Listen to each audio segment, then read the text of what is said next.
আসসালামু আলাইকুম।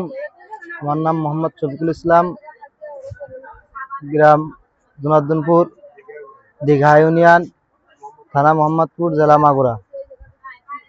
আমাদের বাড়িতে আমার দাদির সম্পত্তি আমার চাচা লিখে নেয়। পরবর্তীতে আমার দাদি জানতে পেরে কোর্টে মামলা করে। মামলা করার পর কোর্টেতে রায় হয়ে যায় দাদির নামে, কিন্তু ওই জমি আমার চাচার একজনের কাছে বিক্রি করে দেয়। যারা বিক্রি করছিল, আমার দাদি কাকা বিক্রি করছিল, যারা কিনেছিল জমি, তারা জানতে পারছে যে জমিতে রায় হয়েছে, তারা হঠাৎ করে এসে ঘর দেওয়া শুরু করছে। কারা কারা? তারা বাদশা, সাবু, তার চাচতো ভাই ব্রাদার, তারা এসে ঘর দেওয়া শুরু করার পর আমার দাদি এইটা দেখে কোর্টে যে 44 করার পর তারা বলছে যে 44 করছে এই জমিতে, তোমাদের সবাইকে মারবো, গ্রাম ধরে মারবো।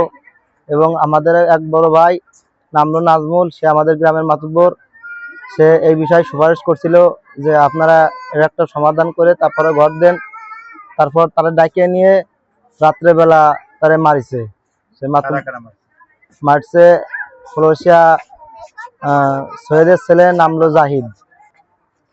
এবং এগুলো হওয়ার পর মারার হুমকি দামকি দিয়েছে। আমাদের বাড়িতে সবাই মায়ের খাওয়ার ভয়তে সবাই বাড়িতে চলে গেছে।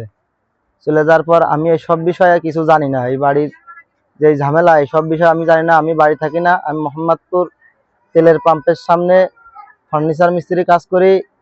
আমি সেদিনকে রাত্রে বাড়ি যাই। বাড়ি যাওয়ার পর সকালবেলা বসে ভাত খাবো, ভাত খেয়ে আবার মোহাম্মদপুর আসবো।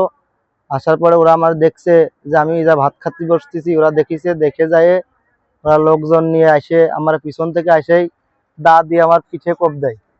কোপ দেওয়ার পরে আমি উঠতে গেলে আমার ধাক্কা দিয়ে ফেলাই দিলে আমি ঘুরে পড়ে গেছি। হ্যাঁ, আমি চিনতে পারছি যারা যারা মারছে, আমার চিনতে পারছি। মারছে প্রথম